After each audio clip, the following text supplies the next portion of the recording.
बिस्मिल्लाहिर्रहमानिर्रहीम। स्टूडेंट्स, आज का हमारा लेक्चर है hello form reaction.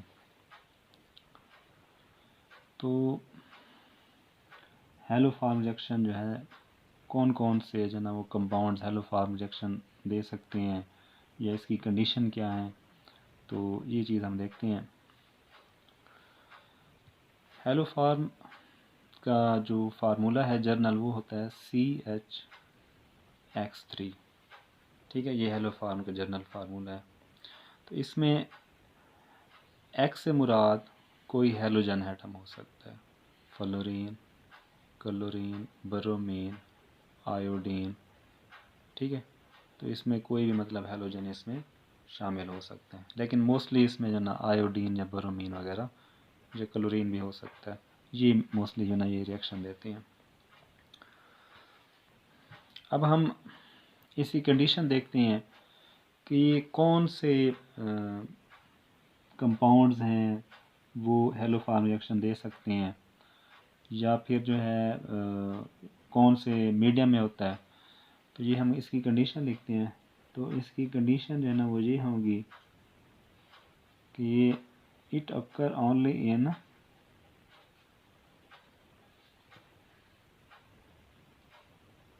Presence of sodium hydroxide base. Sodium hydroxide base की मौजूदगी में ये रिएक्शन वकूअ पज़ीर होता है। अब हम देखते हैं कि कंपाउंड्स कौन कौन से जो कंपाउंड्स हैं वो हेलो फॉर्म रिएक्शन दे सकते हैं। तो इसमें सबसे पहले एल्डिहाइड को देखें तो एल्डिहाइड में से ओनली एसिटाल्डिहाइड,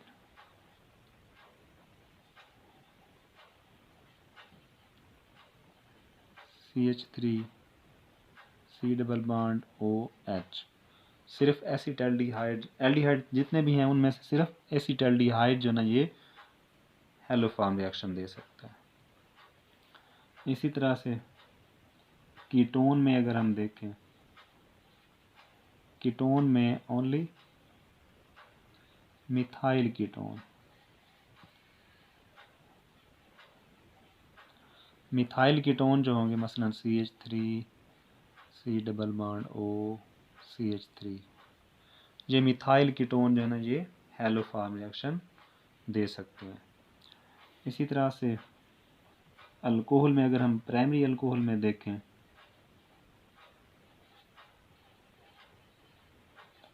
उसमें सिर्फ only ethanol, ethanol CH3 CH2OH, सिर्फ जो है ना ये एथनॉल, प्राइमरी अल्कोहल में से सिर्फ एथनॉल जो है ना ये हेलो फॉर्म रिएक्शन दे सकता है। इसी तरह से secondary and tertiary alcohol can also show hello form reaction. ठीक है, तो ये सेकेंडरी और टर्शियरी अल्कोहल ये भी शो कर सकते हैं हेलो फॉर्म रिएक्शन। तो अब हम इसकी चंद एक एग्जांपल देखते हैं हेलो फॉर्म रिएक्शन की।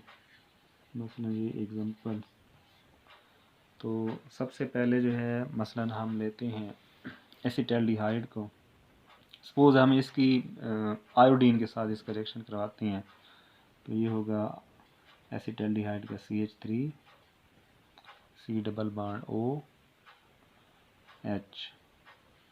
तो मसलन हम इसमें आयोडीन डालेंगे और बेस NaOH डालेंगे, तो इसका जब रिएक्शन होगा तो इसमें CHI3 हेलो फॉर्म बनेगा और HCOONA कार्बोक्सिलिक एसिड का सोडियम साल्ट बनेगा, और ये 3NaI बनेगा, और इसके साथ जो ना क्या होगा H2O बनेगा। तो इसको बैलेंस करते हैं, इसको 3 से मल्टीप्लाई करना है, इसको 4 से करना पड़ेगा, इसको भी 3 से और इसको भी 3 से मल्टीप्लाई करना पड़ेगा। तो ये देखें, जब मसलन एसिटल्डिहाइड का आइडोफार्म टेस्ट करते हैं तो उससे जो ना ये हेलोफार्म बनना है, और जो है ना ये क्या है, सोडियम साल्ट ऑफ एसिड बनता है, सोडियम आयोडाइड और 3 वाटर मालिक्यूल बनते हैं। अब हम कराते हैं, ये एसिटल्डिहाइड के साथ हो गया, अब कीटोन के साथ करवाते हैं। CH3 C double bond O CH3, तो इसमें जो ना क्या होगा, ये I2 NaOH,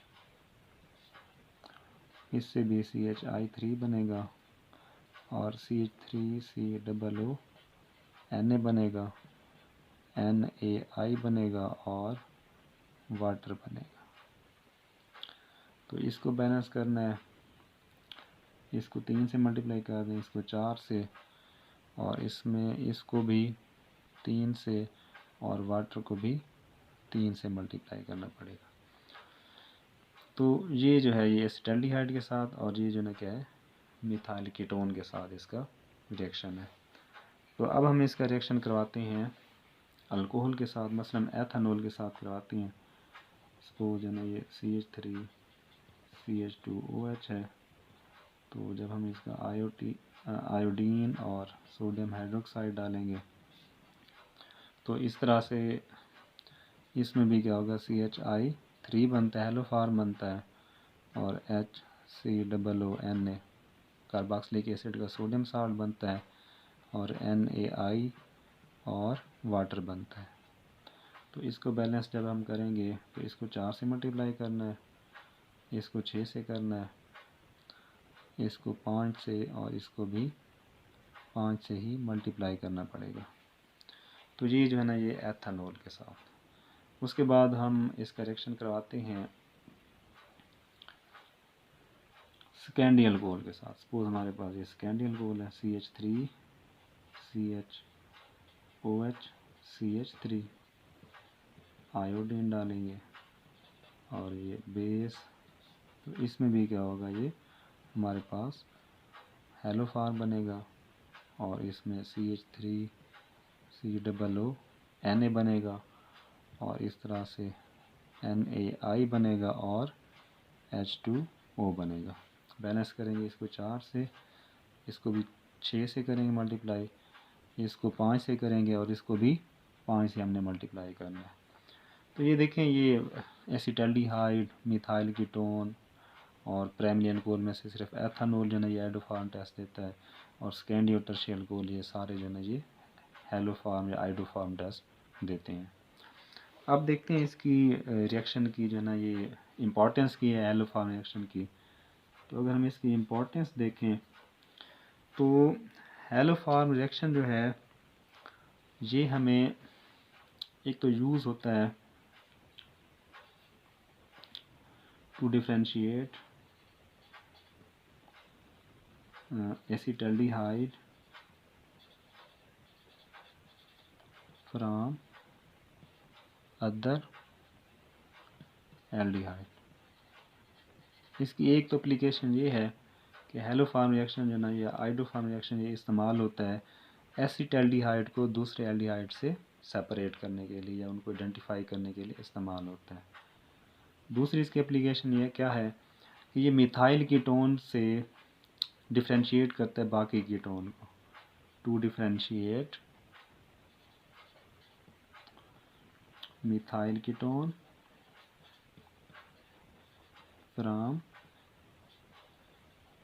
अदर कीटोन। ठीक है, कि मिथाइल कीटोन को अगर हम दूसरे कीटोन से डिफरेंशिएट करना चाहते हैं तो उसमें भी ये इस्तेमाल होता है। उसके बाद तीसरी जो इसकी एप्लीकेशन ये है कि ये एथेनॉल से मेथेनॉल को सेपरेट करने में भी इस्तेमाल होता है, to differentiate ethanol from methanol. क्योंकि मेथेनॉल के पास अल्फा हाइड्रोजन नहीं होगी, वो ये टेस्ट नहीं देगा, लेकिन एथेनॉल ये टेस्ट देगा। तो इस तरह से हम एथेनॉल और मेथेनॉल को डिफरेंशिएट कर सकते हैं। तो ये इसकी एक एप्लीकेशन है। अच्छा, इसकी दूसरी एप्लीकेशन क्या है कि जो स्टार्टिंग कार्बोनिल कंपाउंड होगा या अल्कोहल होगा तो जब रिएक्शन हो जाएगा तो उससे जो हमें कार्बोक्सिलिक एसिड का सोडियम साल्ट होगा उसमें एक हाइड्रोजन लेस होगी। मसलन यहाँ पे देखें एसिटाल्डिहाइड में 2 कार्बन है, तो यहाँ पे जो है ना हमें एक कार्बन मिल रही है, कार्बन जो सोडियम साल्ट है कार्बोक्सिलिक एसिड का, तो उसमें एक कार्बन लेस हमें हासिल होती है। ठीक है, तो ये हैं इसकी एप्लीकेशन। अब हम आते हैं इसके मैकेनिज़्म की तरफ।